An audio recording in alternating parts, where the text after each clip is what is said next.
શિવાજીપુરી પ્રગતિ યુવક મંડળ વિસ્તારમાં બાળકોના ભણતર માટે સમાજમાં શું કાર્ય કરાય એના માર્ગદર્શન હેઠળ કાર્યક્રમનું આયોજન કરવામાં આવ્યું। વડોદરા શહેરમાં પ્રથમ એજ્યુકેશન ટ્રસ્ટ દ્વારા શિવાજીપુરી પ્રગતિ યુવક મંડળ વિસ્તારમાં બાળકોના ભણતર વિશે સમાજમાં શું કાર્યો કરી શકાય એના માર્ગદર્શન હેઠળ કાર્યક્રમનું આયોજન કરવામાં આવ્યું હતું। એ કાર્યક્રમમાં ઉપસ્થિત પૂર્વ શિક્ષણ સદસ્ય, વડોદરા શહેર કારોબારી સદસ્ય રાજુભાઈ ઠક્કર, વોર્ડના પ્રમુખ મહેન્દ્રભાઈ રાઠોડ, મહામંત્રી હાર્દિકભાઈ પટેલ, અગડો વિધાનસભાના મીડિયા ઇન્ચાર્જ રોહનભાઈ પાટીલ સાથે વિસ્તારના સુભાષભાઈ, મહેન્દ્રભાઈ અને પ્રશ્નબેન, ઉષાબેન, રૂબીબેન, આનંદીબેન, પલ્લવીબેન અને પ્રથમ એજ્યુકેશન ફાઉન્ડેશનના ઉષાબેન શુક્લા, ગાયત્રીબેન જોશી, રૂબી મિશ્રા, પુષ્પાબેન મકવાણા, ઉષાબેન રાણા સાથે વિસ્તારના સૌ લોકો અને નાના બાળકો આ કાર્યક્રમમાં ખાસ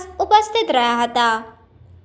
રિપોર્ટર નઝીર શેખ સાથે cameraman Arif Sayyed, secular Gujarat news, Vadodara.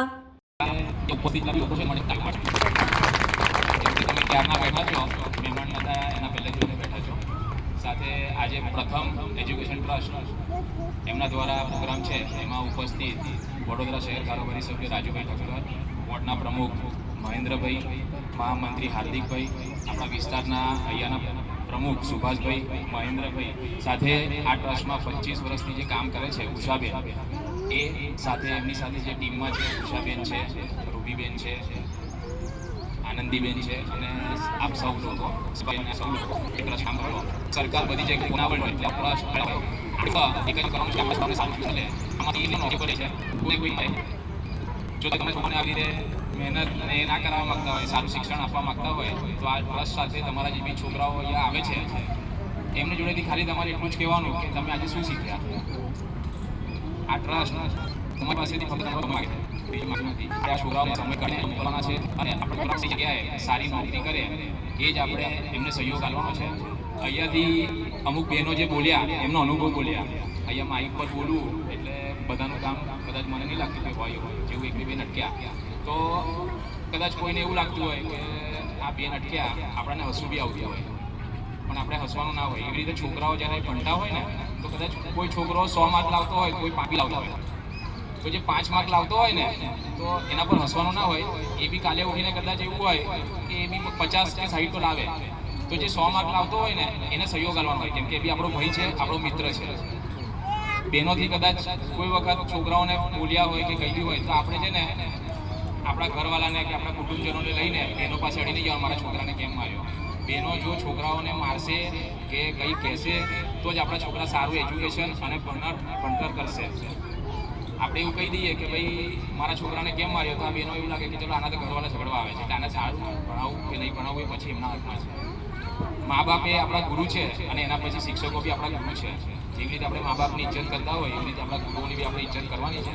જેવી રીતે ગુરુ બધી જગ્યાએ જઈને અને એમનું માર્ગદર્શન આપણા છોકરાઓને આપતા હોય તો એ આપણા છોકરાઓ માટે સારી વાત છે।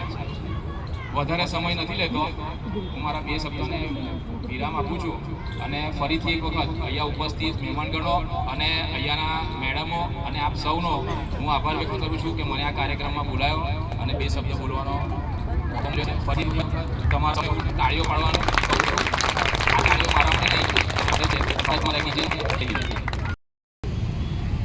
પ્રથમ એજ્યુકેશન ફાઉન્ડેશન ઘણા વર્ષોથી આ સેવાકીય કાર્ય કરી રહ્યું છે। ઘણી બધી વખત બહેનોને મળવાનું પણ થયું છે અને એમાં વિશેષ કદાચ કહું તો પુષ્પાબેન બહુ ચિંતા કરતા હોય છે, વારંવાર આ બાબતે મળતા પણ હોય છે અને એમના ઘણા બધા બહેનો અહીંયાથી પરિચિત છે કે જેઓ આ બાબતની વિસ્તારના બાળકોના ભણતરની પણ ચિંતા કરતા હોય છે। આવા પ્રસંગે અમને ઉપસ્થિત રાખ્યા મંચસ્થ સૌ મહાનુભાવો અને જે કંઈ કાર્યકર્તા બહેનો છે તે સૌ આ કાર્યક્રમમાં જે જોડાયા છે એ સૌને ખૂબ ખૂબ શુભેચ્છાઓ પાઠવું છું અને આગામી દિવસોમાં ખૂબ જ સારા કાર્ય થકી વિસ્તારના સૌ બાળકોને, જરૂરિયાતમંદ બાળકોને આપ સૌ ખૂબ જ સારી રીતે પ્રગતિના પંથે લઈ જાઓ એવી શુભકામનાઓ પાઠવું છું અને જ્યાં પણ જરૂરિયાત હશે અમે ચોક્કસ તમારી પડખે છીએ અને જ્યાં કંઈ કોઈ કામની જરૂર હોય, કશું પણ ફંડમાં પણ જ્યાં પણ જરૂરિયાત દેખાશે ત્યાં અમે તમારી સાથે રહીશું. વારંવાર બેન જગ્યા માટે પણ કહેતા હતા, પુષ્પાબેન એકવાર આવેલા જગ્યા માટે પણ મેં એક જગ્યા પણ એમને કીધી છે અને ત્યાં પણ જો કદાચ એમને અનુકૂળતા હોય તો એકવાર તમે બધા વિઝિટ કરી લેજો. એ જગ્યા પણ તમને હું કોઈ પણ જાતના ભાડા સિવાય અપાવીશ અને ત્યાં પણ લગભગ 700થી ઉપર મકાન છે અને ત્યાં આપણે આવું કંઈક કરી શકીએ એવું છે. તો આગામી દિવસોમાં જ્યાં પણ વિસ્તારના બાળકો માટેની જે પણ જરૂરિયાત હશે અમે તમારી સાથે છે. જય હિન્દ, જય ભારત. માતા કી જય જય શ્રી રામ. બોલવું પડે ને, હમણાં જ રામ મંદિરનું પ્રાણ પ્રતિષ્ઠા થઈ છે 500 વર્ષ પછી. આજનો આ જે કાર્યક્રમ છે પ્રથમ ફાઉન્ડેશન એજ્યુકેશન ફાઉન્ડેશન તરફથી, આની માહિતી હમણાં થોડી વાર પહેલા જ હું આજે જ ફાઉન્ડેશનથી પરિચિત થયો છું અને અત્યારે જ પુષ્પાબેન સાથે વાત થઈ અને જાણવા મળ્યું ને એના પછી અત્યારે જે અહીંયા ડાયસ પરથી જે વોલેન્ટિયર બહેનોએ પોતાનો અનુભવ અને પોતાની કુશળતા બતાવી અને રોહનભાઈએ જેવી રીતના કીધું કે માઇક પર બોલવું બધાનું કામ છે નહીં, ભલાના પગ છે ને ડિસ્કો કરવા લાગે. એકદમ હકીકત છે. ભલે 100 માણસને વચ્ચે ગમે તેટલી ગારો બોલવાનું ને આમના બોલ દે, પણ જો માઇક પકડાય ને તો બોલતી બંધ. એના પણ આટલું બોલવું ને એ બહુ મહત્વની વસ્તુ છે. માઇક પકડીને આટલા લોકોની સામે ઊભા રહીને બોલવું એ આ બધાની શિક્ષણ જ છે, એ લોકોને મોટિવેશન છે. સારા સમાજનું ઘડતર કરવા માટે એક સારા વ્યક્તિત્વનું ઘડતર કરવું બહુ જરૂરી છે અને સારા વ્યક્તિત્વનું ઘડતર ત્યારે થાય જ્યારે બાળકને સારા તમામ પ્રયત્ન કરી રહી પણ ક્યાંક જીવનમાં સંબંધ નથી હોતું, એના જ્ઞાન જરૂર છે. આ તરફથી કરવામાં આવ્યું છે માટે હું આ પ્રથમ અભિનંદન આપું. ભણતર માટે તમે વ્યક્તિનું કરો તો એક પરિવાર થાય. આવો સરસ એક કરો અને એ પણ જેને ટ્યુશન નહીં મળતું, કાંઈ કરતા હોય એમને અનુકૂળતા નહીં મળે, એવા લોકો એમના વિસ્તારમાં જઈને એની અનુકૂળતા એને ભણવાનું આ એક છે. આ એટલા જોડાયેલા ખૂબ ખૂબ અભિનંદન છે. છેલ્લે હું એ કહીશ કે ક્યારે પણ કંઈ પણ અમારા લાયક જરૂર હોય ચોક્કસ કદાચ અમે અહીંયા તો કોઈ મદદ કરી શકે, પણ જે પણ આ દેશ કે ચોક્કસ કરીશું. ધન્યવાદ. મારા બધાને નમસ્તે, જય ભારત, વંદે માતરમ.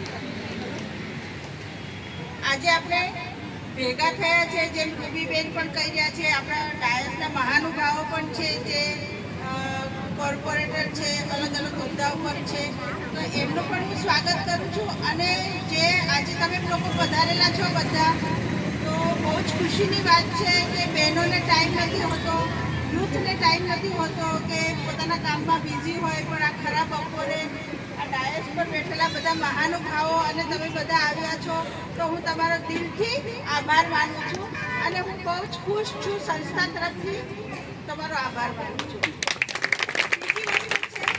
ગાયત્રી, આજે આપણે કેમ ભેગા થયા છે તો તમને ખબર જ છે કે આપણે લર્નિંગ એક્ટિવિટી કરીએ છીએ આ કોમ્યુનિટીમાં. તો એની અંદર આપણે માતાઓને જોડીએ છીએ આઈડિયા કાર્ડની પ્રવૃત્તિ કરવા માટે. અને આપણા જે વોલેન્ટિયર યુથ છે એ લોકો લાઇબ્રેરી પ્રોગ્રામમાં જોડાયા છે, તો એ લોકો નિઃશુલ્કપણે આ કાર્યક્રમમાં બાળકોને મદદ કરે છે, બાળકોને ભણાવે છે અને માતાઓ ટ્રેનિંગ લે છે અને પોતાના બાળકને ભણાવે છે. તો એ બધાને બહુ જ ગર્વની વાત છે, કારણ કે માતાને પોતાના બાળકનું વાત સાંભળવાનો પણ ટાઈમ નથી, પણ એ ભણાવે છે, એક્ટિવિટી કરાવે છે. તો એક સારી શરૂઆત છે અને એના માટે તમને બધાને એક એપ્રિશિએશન પ્રોગ્રામ કે પ્રોત્સાહન કરવા માટેનો આ પ્રોગ્રામ છે કે મને આશા છે કે તમે આવી જ રીતે કાયમ માટે સંસ્થા સાથે અને અમારા કાર્યકર બહેનો સાથે જોડાયેલા છો. Thank you.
સમાચારોની અવનવી અપડેટ્સ માટે જોતા રહો સેક્યુલર ગુજરાત ન્યૂઝ.